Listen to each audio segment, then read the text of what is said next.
Kembali lagi di Cahaya Hati Indonesia dan Masya Allah kita masuk ke dalam segmen untuk menjawab pertanyaan-pertanyaan yang sudah masuk melalui media sosial kita ya. Dan nanti untuk ibu yang ada di studio juga kita kasih kesempatan ya. Baik, ini mohon kesediaannya guruku Ustadz Abe Gifran. Ini pertanyaan dari Icalmbe, kalau salah gitu ya. Ya, Kiai, bagaimana tanggapannya orang-orang yang masih percaya dengan fenomena pesugihan? Seperti babi ngepet dan tuyul. Oh ini lagi happening banget nih. Silakan Kiai. Ustadz Abi ya silakan. Terima kasih Bang Ali. Izin guru. Masya Allah emang ini lagi rame banget ya. Jadi di sini Allah sedang menguji keimanan kita. Wa'budullaha wa la tusyriku bihi syai'an. Jadi orang yang selamat di akhir zaman ini bagaimana ia bisa mempertahankan keimanan kepada Allah Subhanahu wa taala. Jangan sampai situasi yang membuat kita sulit, ujian, ekonomi, bahkan macam-macam keruntuhan dalam hidup, ini malah menjual akidah kita.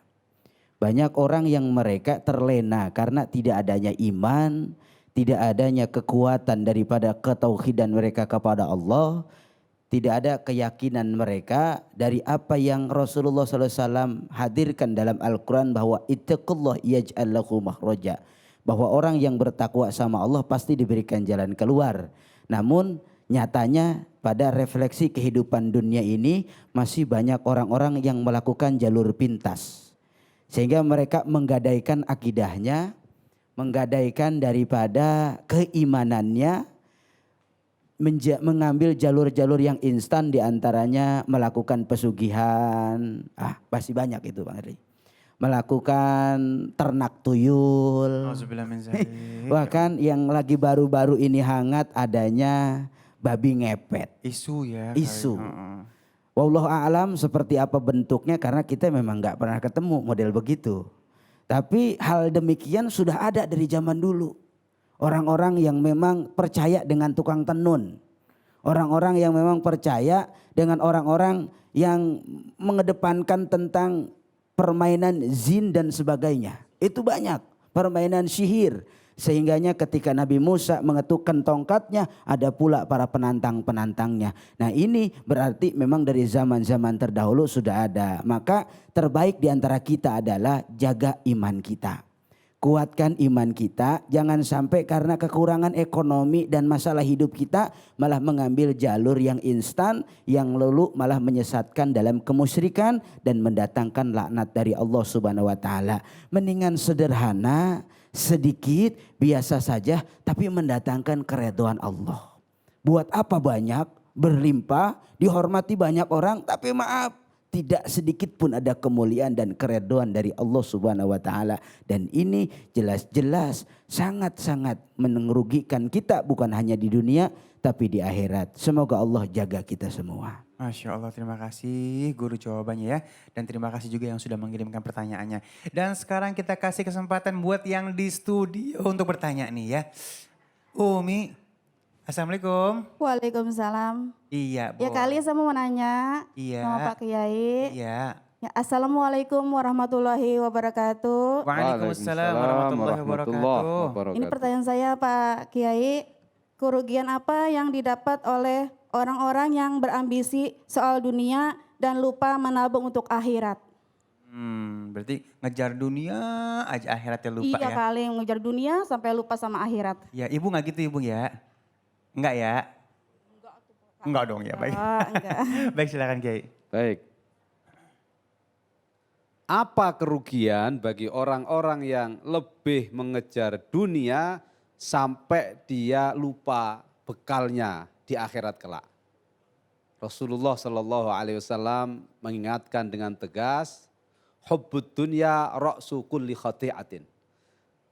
Cinta yang berlebihan kepada dunia akan menjadi pangkal dari setiap kesalahan. Orang kalau sudah buta dunia, pokoknya yang penting uang, yang penting dapat untung, pasti dia akan menghalalkan segala cara. Dia tidak akan peduli apakah ini halal atau haram. Yang penting wujudnya uang, wujudnya menguntungkan untuk dirinya, dia akan ambil. sekalipun harus mendatangkan kemurkaan Allah. Na'udzubillahi min dzalik. Orang-orang yang demikian pasti akan menjadi orang-orang yang paling rugi dan paling tidak enak hidupnya. Baik di dunia maupun lebih-lebih di akhirat. Kenapa?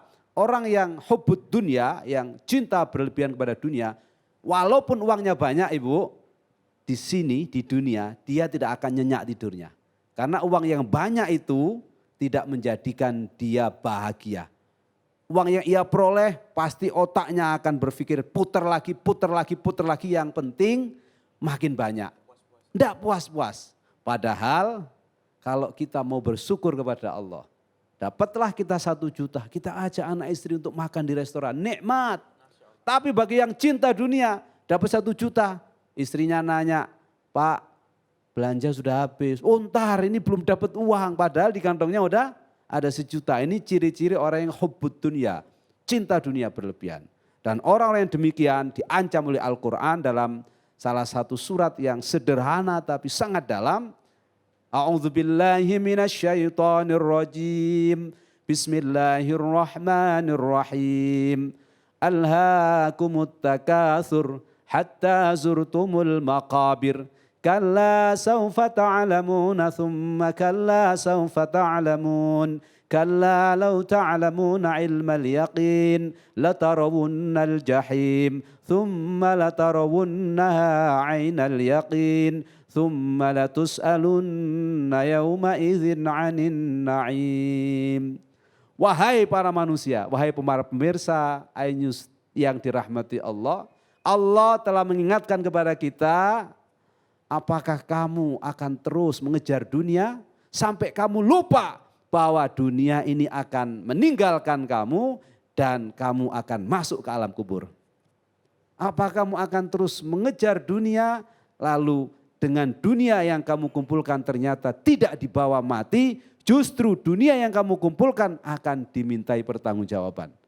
Kita dapat uang 1 juta, 2 juta, 1 miliar, 2 miliar. Kalau itu tidak halal justru itu yang akan memberatkan timbangan amal kita dan akan memberatkan hisab kita di hari kiamat. Sebaliknya kata Ustadz Abe tadi, walaupun kita punya uang 500.000 kita syukuri. Lalu kemudian dari 500.000 yang 200 kita sedekahkan kepada orang lain. Justru inilah yang akan mendatangkan kebahagiaan fid dunya wal akhirah. Jadi cinta dunia kalau itu untuk menambah bekal akhirat baik. Karena ad-dunya mazra'atul akhirah. Kita senang dunia, kita kumpulin dunia tapi untuk membantu orang-orang yang membutuhkan. Untuk bantu bangun masjid, bikin jalan yang benar. Keren, top.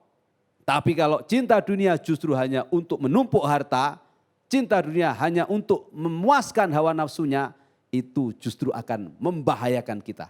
Membahayakan di dunia ini, lebih-lebih pasti membahayakan di akhirat kelak. Apa yang membahayakan di dunia ini? Dia akan menjadi orang yang paling serakah.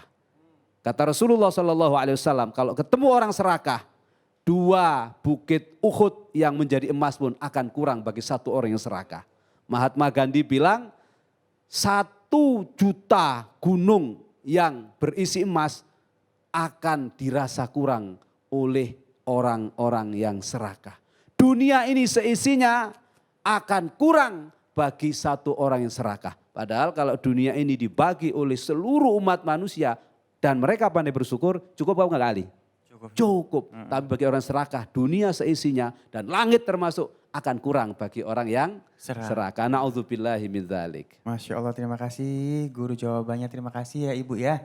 Baik, mudah-mudahan kita dapat dunia, dapat akhirat. Amin ya rabbal alamin. Dan baik, seperti biasa sesaat lagi kita akan ngaji bersama Ustadz Syam ya. Jadi jangan kemana-mana, tetap bersama kami di Cahaya Hati Indonesia.